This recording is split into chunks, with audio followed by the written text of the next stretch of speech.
Hello everyone, my name is Roshan Agrawal. Today we are going to learn how to say how are you in German language.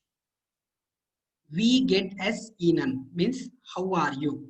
Wie geht es Ihnen means how are you. This is a formal way of asking how are you in German language. Next, wie geht es dir. Wie geht es dir means also how are you, but this is an informal way of asking the how are you in German language. So how to answer? Danke, mir geht es sehr gut means thank you, I'm very good. Sehr gut means very good. Und Ihnen means what about you? This is a formal way of asking what about you in German language. Und dir means what about you? It's an informal way of asking. Next, how to answer? Next way to give answer is Danke, mir geht es gut. Thank you, I am good. Und Ihnen, and what about you? It's a formal way of asking. Und dir, and what about you? It's an informal way.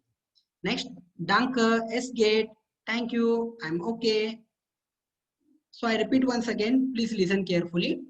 Wie geht es Ihnen? Wie geht es dir? Wie geht es Ihnen? Wie geht es dir? Danke, mir geht es sehr gut. Und Ihnen or und dir? Danke, mir geht es gut. Und Ihnen or und dir? Danke, es geht. So thank you for watching this video. Have a great day.